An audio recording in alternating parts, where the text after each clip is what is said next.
نوقف نتحدى اللي يرمينا الصاع نرد ب100 صاع. Israel was targeting Hamas targets, Hamas headquarters, Hamas facilities and infrastructure.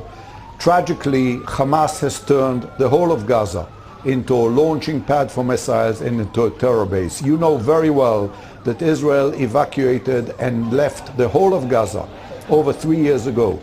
The Palestinians then had a choice to make it into a place where they will look after their own people and make their life better, or turn it into a terror base.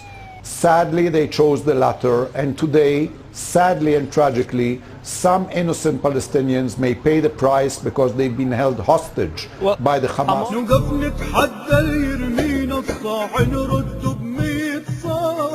I'm not saying, and I don't think, that everybody who unfortunately got hurt was launching missiles. The sad tragedy is that the Hamas has turned the whole of Gaza, which, as you know, is a very densely populated place, into a terror base and a launching pad for missiles. If you go to sleep with a missile, don't be surprised if you don't wake up in the morning. The Hamas asked for it and they got it. And if in this very, very delicate situation, unfortunately and tragically, some civilians are killed, they may be killed by Israeli fire, but truly they are the victims of the Hamas. The Hamas is the one who brought this tragedy onto the Palestinian people. The Hamas is the one who has been shelling for 8 years Israeli cities and villages, kindergartens and schools, and no other country in the world, including no member of the Security Council, would have taken it. Neither would Qatar take it if one of its neighbors shelled it endlessly day after day.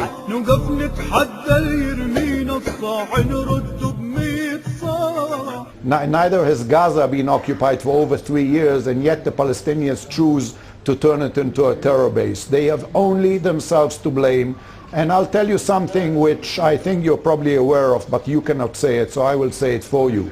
I think that many people in Qatar, many people in the Arab world, in the Muslim and Arab world, have very little pity for Hamas. They realize that Hamas brought it unto themselves. They have no regard for human life. They're using their own people as human shields. Okay. And in a way, I think they may even be celebrating the fact that some people innocent people got killed, because they think it may be playing in their favor.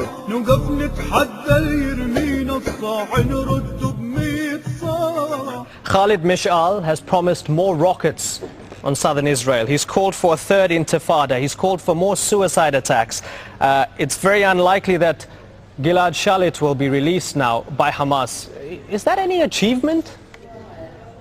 I don't think we've gone backwards. I think that Israel has done, is doing, and I assure you will continue to do everything it has to do in its responsibility to look after the lives and well-being of its citizens.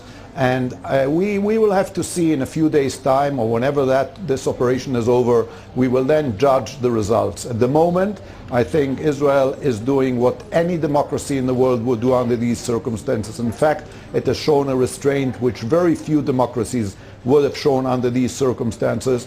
Khalid Mashal doesn't need any excuses from Israel in order to plan suicide bombings or to kidnap Israeli soldiers or to threaten Israel. He's been doing it for years. He is the mastermind behind some of the most atrocious terror attacks. So he doesn't need any excuses from us to do it. And if we gave him another excuse to be the belligerent, totally notorious terrorist that he is, then we may have given him just another opportunity to show his real face. But he doesn't need any excuse from us to carry on the attacks and the terror attacks against Israel.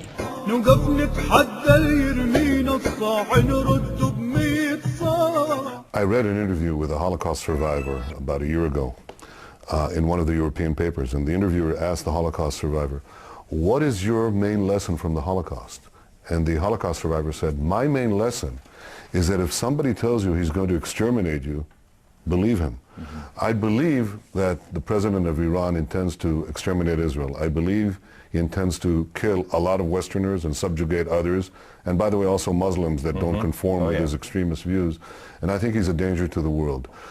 Because I believe his intentions, I think he has to be stopped, and stopped in time. The most important thing is to make sure that Iran does not acquire nuclear weapons.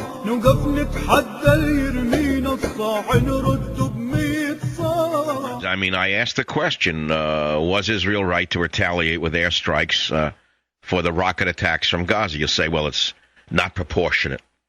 Well, what do you want them to retaliate with? Stones?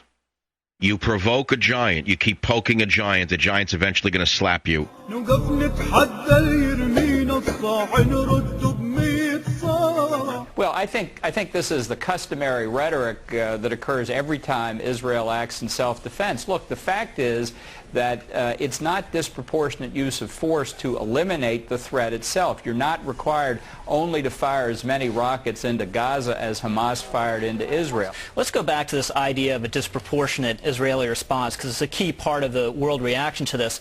Can you elaborate on this a little bit? Because I think there are a couple key points. One, there is zero moral equivalency between Israel and Hamas. Hamas is a terror group with a maximalist goal of exterminating Israel. And as you pointed out in one of your responses to Alan, a strictly proportionate response would mean Israel randomly firing rockets into Israel. That would be absurd and into Gaza. That would be absurd and immoral in itself.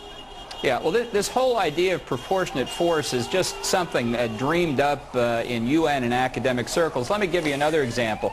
Was the United States limited after the Japanese attack on Pearl Harbor to a proportionate response? We sink as many aircraft carriers and battleships as they sank, and we have to stop our use of force at that point? Of course not. We were entitled, as a legitimate exercise of the right of self-defense, to eliminate the threat, and that's what we did.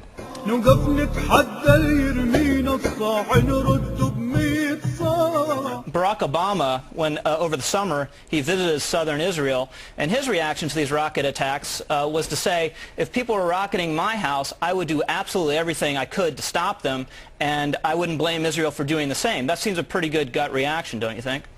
Well, that was one gut reaction. He's had other gut reactions during the campaign. I mean, I think we don't really have a clue what an Obama presidency is going to do, and that could be a factor in the Israeli calculation of when and whether to launch these operations in Gaza right now before he takes office.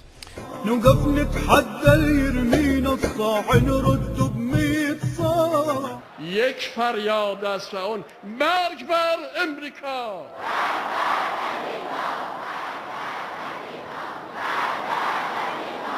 نفرت و خشم ملت مسلمان بر امریکا رژیم کفر شیطان. In Genesis chapter 12, verse 3, he says, I'll bless them which bless you, Israel. I'll curse them which curse you. God loves Israel. In the past, the Egyptians negotiated certain understandings, and it unfortunately didn't stand up. And the Hamas continued to shell, especially in the last 6 weeks. In the last 6 weeks, hundreds of rockets and mortar shells were thrown upon our civilian population. I'm confident, Galit, that you would have expected your own government or any other citizen of the free world would have expected his own government to respond for any terrorist attack from a neighboring entity. Now, especially, we controlled the Gaza Strip for decades. We pulled out. We left it. We left it into the hands of the Palestinian people. And unfortunately, they were taken over by a terrorist group who is shelling us. So we were left with no choice. We are acting out of no choice, but when we have to act, we act. نوقف نتحدى اللي يرمينا الصاع نرده